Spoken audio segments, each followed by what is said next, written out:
Hey y'all, so I want to welcome you to Fork to Camera, where I give you hospitality marketing advice. I have 25 plus years in the marketing industry, and the last 2 years I spent as director of marketing of a restaurant in Chicago called Chicago Native Foods in downtown Chicago. So I want to talk about all the things that I did for this restaurant to take it from $1,200 sales days to $4,000 sales days, including hitting $5,000 days in the month of December, which has historically been the slowest month because of all the downtown traffic is usually further away from the restaurant, and most people are working from home and traveling during those months. So I'm going to talk about all the things that I did for this business and help you with your hospitality business. This is great for restaurants, coffee shops. Most brick and mortars, you'll find some information that's good for you, but this is especially for the restaurant industry. So this restaurant is now closed, but a lot of the information I left up where I can walk you through a lot of the things that I did and how it's important for your business. So let's get into it. So this is Google My Business. Most people are familiar with it. They use it all the time when they're searching something. So if you're out and about in an area you don't know, you're Googling coffee shop near me, vegan restaurant near me, tacos near me, and you are using Google My Business. So it's really important that you are set up for success as these people who are hungry are searching Google. So this is Native Foods profile. You see that's very important that you update the address because it's going to work with Google Maps and Apple Maps as well. It's also going to categorize your price point based on the menu that you entered, and it's going to give you map information. So this business was located in the Clark Adams building, so some people are familiar with that building to need to know where to find it. Also has links to the menu and the phone number. I cannot tell you how many businesses do not update their phone number properly, or they put their cell phone, or they change their number and it's not a working number that's put on Google for their business. Nothing worse than someone upset, hangry, trying to contact you and your information isn't up to date. Next is the photo section. It is very important that you update your interior and exterior photos. A lot of restaurants, if they're under construction or they change their signage or the coloring of the display on the outside, it hurts people from finding them when they're lost and confused, again, hangry, and the pictures on Google do not match what the location actually looks like. This also tells a customer if they have a wheelchair or if they have a stroller, how they can access. So they can see there's a side door up there and then there's a rotating door. So that lets them know how they can get in and out of the building if that is something that is really important to them because they might be handicapped, or again, like with a stroller or something that needs a special kind of entrance. Again, here's the logo. It shows really clearly the logo of the business so people know what to look for as they're driving by or walking by. So that's very important, a very clear photo on Google. And let's get into the menu. So a lot of people do not know that Google has their own menu builder, just like Grubhub, Uber Eats, DoorDash, things like that. So it is very important that you're mindful of that. So if you get customers saying that your prices are so high or they're confused about your prices, a lot of times it's because Google, once you enter your menu information, it's going to add a charge to the menu, add a charge to the dish. So if you see some of these prices are $18.45, $17.45, that's what Google is charging on top of what we entered in the pricing. So it's very important that when you have your website link, that it links to the most affordable option to order online. So for this restaurant, we use Toast POS. Toast POS is the POS system that we had throughout the restaurant and had the lowest price. We had Grubhub, Uber Eats, DoorDash. They all charge an extra tax on top of the price that we charge to the customer. So Google does the same thing. So if you have customers complaining your prices are too high, it's because you entered your menu through Google and they charge an extra $1, sometimes $2, to each dish item. Another example of that, look at the cauliflower chickpea shawarma bowl. It's $17.45 on Google, and I'm gonna show you our menu. You can see here, you can see here that we have it at $15.95. So they've added $2 to the cost. So you have to be very mindful when you're entering your information on Google or any other page that you see if they're adding their price to it or using your price that you entered. So that's something you definitely want to correct or be mindful of. Sometimes Google makes it hard to take it down once you've set it up. As you see in this case, it's still there.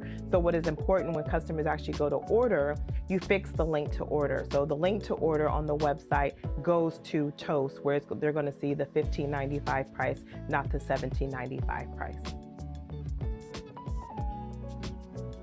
Another thing about reviews is it lets you build customer loyalty and trust. So people like to know where you stand and what people are saying about you. 4.6 is what we had When the restaurant closed, it's gone down to 4.4 since the restaurant's closed. I don't know why, but it was 4.6 consistently for a long time. But this lets people see what other customers are saying and also get to see those photos of other customers posting their dishes. Another beautiful thing about the reviews is setting this up in your restaurant where you're asking customers for reviews. So we had it printed on the menu. There was a sign at the register as well. This also lets customers know that we are asking for their feedback. So we want to know when the boss is not there, what is happening. Also lets the employees know that if they have a weird interaction with the customer, we're asking for their feedback directly from the customer. So it let our employees know, like say, hey, they would text or send an email like, hey, we had this weird customer reaction, just let you know if the review comes out, this is what happened. So it builds that communication and trust of excellent service. Also lets the customer know that we value their opinion about their experience. Google's going to ask about the interior, the exterior, the cleanliness, and ask for a photo as well, and the customer service. So it's a really great way to keep the customer service levels high, and also that interaction on your Google My Business page keeps your Google My Business page high when people are searching your keywords. So think about it as you post on Instagram and you have a lot of people commenting, that keeps that post going and going and going on Instagram. Same thing with Google. If you have constant customer reviews, that keeps you at the top. Even if you're 10 miles away and someone's typing one of your keywords, but you have a more active Google My Business page, you're going to come up and sometimes in the top 3. So you definitely want to make sure you're taking advantage of it because it's a free way to draw attention to your business when people are searching Google My Business and Google Maps. Another important part on your Google My Business page is putting your service options. So people want to know if you do curbside pickup, if you do delivery, if you do dine-in, if you do no contact delivery. That was very important during COVID. And if you do takeout, dine out, same difference, but those are key indicators, and that helps Google on the back end when people are looking for a takeout in your niche. So takeout, delivery, catering, things like that, those keywords and setting that up when you do your Google My Business profile, make sure all the boxes are checked, are very important. Someone could just be looking for catering only. They could be looking for curbside because the weather is bad. They want to know that you will walk it out to the car, or they can pull up really quickly because like this restaurant was downtown, there was no parking. So people like to know that they could call and someone would bring it out to them. So that's a great option to put that there because people who know that area know that there's no parking and may not decide to eat at that restaurant if they're driving a car. But knowing that you do that is something that you definitely want to put in your Google My Business profile because that can help you seal a relationship with the customer. You also want to put, if you have teas, there's highlights that Google will automatically pull from the website.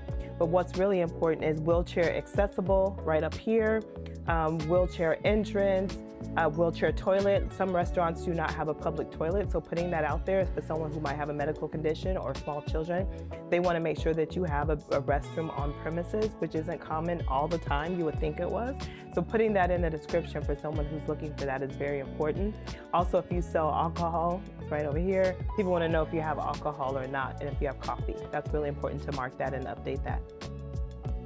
Again, you want to make sure your photos are really clear and really great photos. If you have influencers, you can post videos up to like 35 seconds. So Google will let you actually post videos, which the same reels I post on TikTok and Instagram, I would post on Google My Business.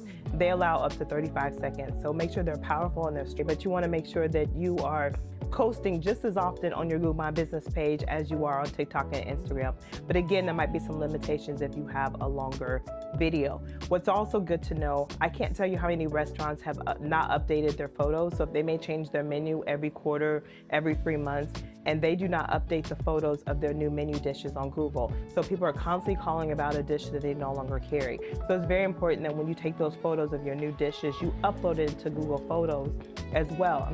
Google My Business in the photos section so people can see the pictures of the new dishes and don't get confused.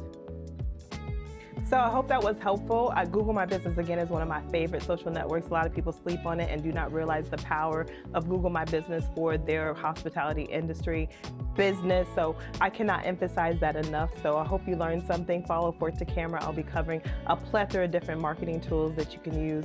But I do suggest strongly that you do an audit every 3 months to make sure everything is working properly. If your customers are complaining about something, that is a sign to lean into it and take a deeper dive to see what the problem is. So thank you for watching and stay tuned for more. Bye.